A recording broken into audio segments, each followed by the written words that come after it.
happiest time of my life. The milkman laid me back on Mrs. Gorman's bed, and in a very short time the best physician in the neighbourhood was bending over me. He didn't think it beneath his dignity to be of service to a dog.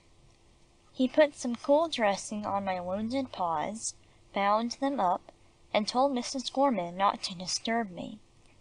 Then he went away and said he would call later in the day. By that time my dear master had arrived, and was sitting beside me. Shall I ever forget that meeting? Master broke down.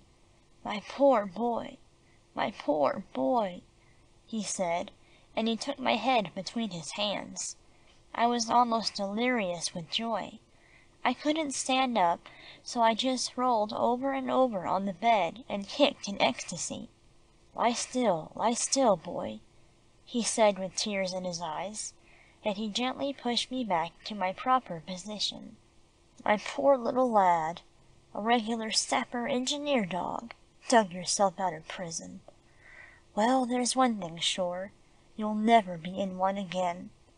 I've bought a pair of police dogs, and they patrol the place day and night. You are a brave little doggie, but you have a good heart, and you don't always know evil characters." As he spoke about German dogs, Oscar came pushing his muzzle toward him. "You grand young animal," said master, fondling him. "I cannot be grateful enough to you. Granny Gorman," and master called over his shoulder to the dear old woman who as of old was making him a cup of tea, "you must do something for your dog when you get your reward." Granny came toward the bed with her brown teapot in her hand. "What reward, sir?" "The reward for finding my boy. The cheque is all ready whenever you are." She made big round eyes at him, inside her widow's cap. "Why, sir, the police caught those men." "You and your dog found my dog," said master decidedly. "The money is yours." She dropped the teapot in her amazement. "Not $2,000?" "Yes, $2,000," he said. She stood deliberating a long time. Her eyes went to the picture of her deceased husband on the wall, to the framed wreath taken from his coffin, to the photograph of her two boys standing clasping each other in an almost death grip. Then she said very slowly, "You're a rich man, and I suppose it don't seem anything to you, but to me it's a fortune." "I wish it were 10,000," he said heartily. "However, one can't measure gratitude by money. I'm your friend for life." "Sir, that's better than the money," she said with a smile, running all over a wrinkled old face. "If you'll bring that lovely dog of yours to see me sometimes, it'll be better than bags of gold to me." Master didn't say any more, and she didn't. They understood each other.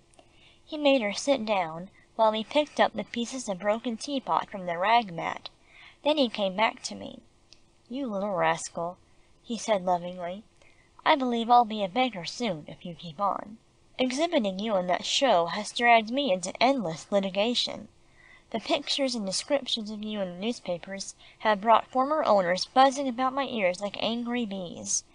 I've had to buy you over and over again, and your kidnapping cost me a heap more."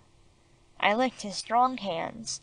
My dear master, he would sell his house before he would part with me. Then I looked anxiously in his face. He knew what I wanted, and he began to tell me about home affairs. "Young George has mourned you like a brother," he said smilingly. "He has gone about the house wailing, 'I want my Borsie, I want my Borsie.' And when night came, and you did not appear for your frolic in the nursery, he has often cried with disappointment." "And mistress?" I wondered as I gazed at him. "She has been perfectly upset about you," he said. "And Amarilla, the little dog is pining away and looks like a skeleton. We did not know that she was so fond of you. The veterinary says that if you do not return soon, she will die. As soon as I had a telephone message from the police headquarters here, I shouted the news of your recovery through the house, and Amarilla acted like a wild creature. Afterward, for she has little strength, she fell down exhausted. I was terribly excited at this news. I tried to stagger to my feet. I whined and begged him to take me home. "I don't believe it would hurt you," he said good-humouredly, "though I forgot to ask your physician." He laughed at me as he said this, and went to the telephone. "It hasn't been mended, sir, since those young rascals cut it," said Granny. "Then I'll run over and see him in my car," said master, and he went to the door.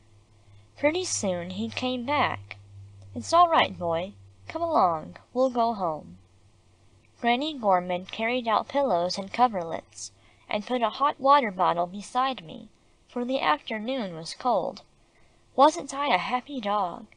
Master whistled like a boy as we sped on our way home. I lay as snug as possible on the floor of the racing car, but it seemed a long time before we got to the Pleasant River Road, although we were going like the wind.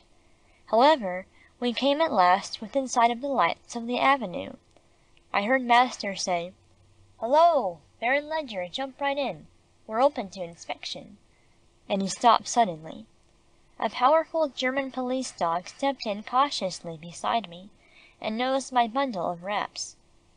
"So," he said in a deep foreign voice, "you are the dogling here. There has been such a stir about. If you run to get stolen again, it won't be at night. I'm on guard then." "Danke," I murmured. "You are a good fellow. I can tell by the sound of your voice." "No compliments," he said gruffly. "Just work, work. Moo hoo, moo hoo." And he howled like a siren. Master burst out laughing and stopped to let him out. "I never saw such zeal," he exclaimed. "You want to be on guard all the time. A short drive would not take up too much time." Baron Ledger, with an exceedingly intense manner, leapt out before the machine stood still, and went on with his work of examining every inch of ground about the estate. "He's a treasure," said master enthusiastically. "Doesn't hurt anyone, but keeps every stranger under surveillance. You other dogs can sleep o' nights now. If any wanderers come, the Baron and his brother police dog will take care of them." I whined to let him know I was listening, and he went on gaily. "There's a great fashion of giving double surnames and handles to dogs and horses' names. You're Boy of Pleasant River now, if it please you. You're too distinguished for just plebeian boy." I gave a kind of dog chuckle. How little I cared what I was called, as long as I was permitted to live with him.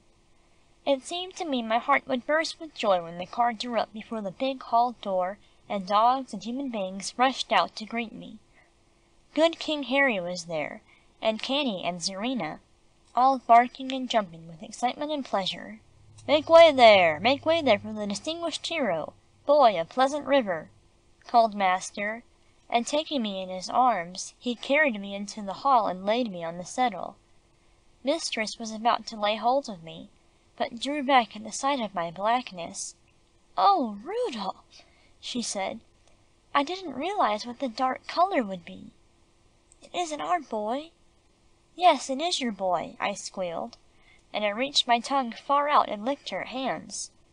"You poor, poor doggie," she said, "how you have suffered." And she patted and caressed me, and then examined her hands to see if the black came off. "We'll have it all washed off in a few days," said master. "He's a sick dog yet."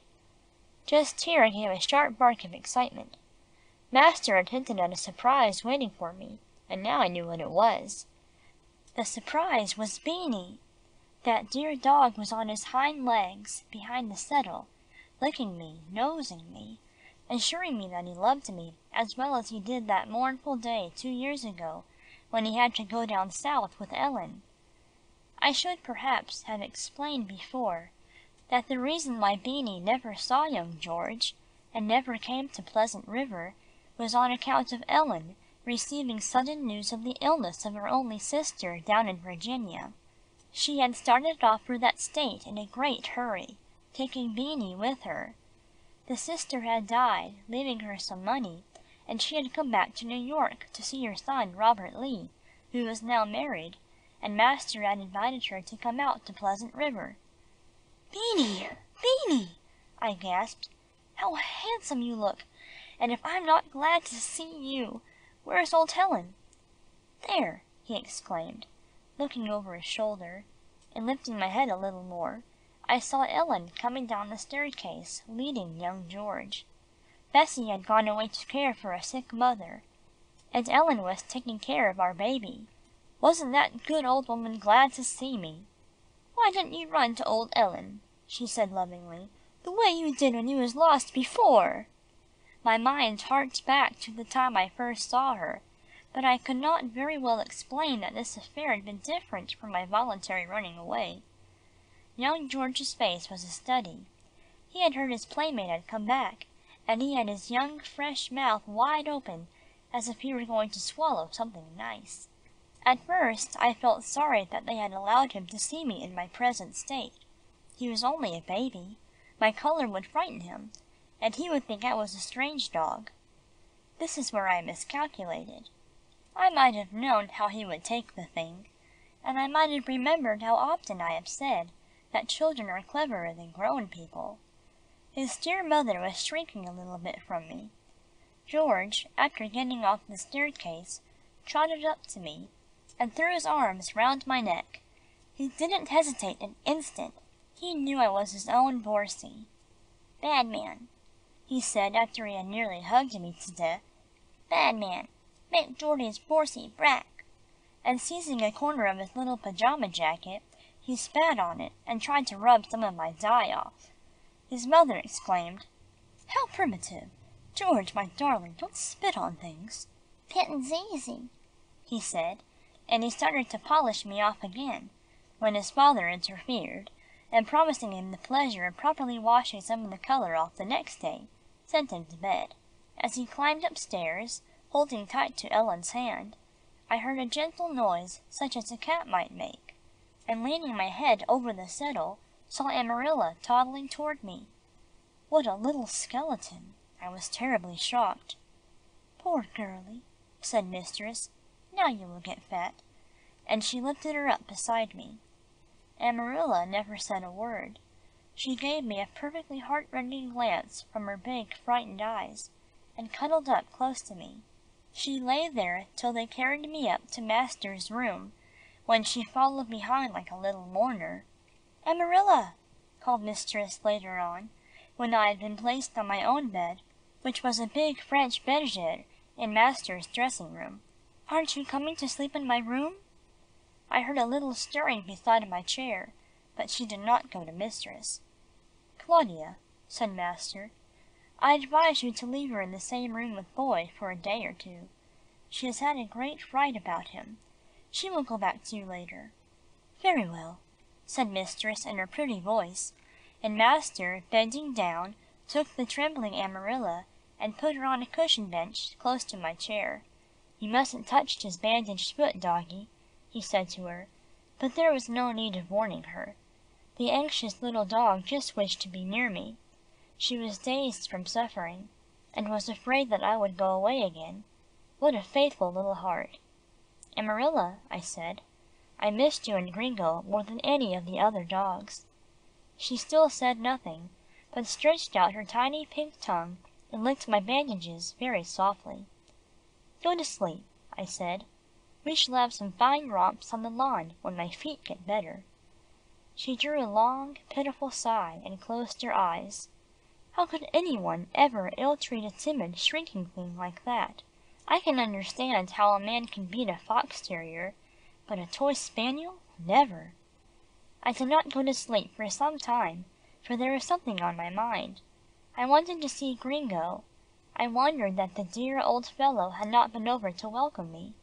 Surely he knew that I had come home. I thought he would be the first to greet me. Surely that lie would not be bothering him yet. End of chapter 28.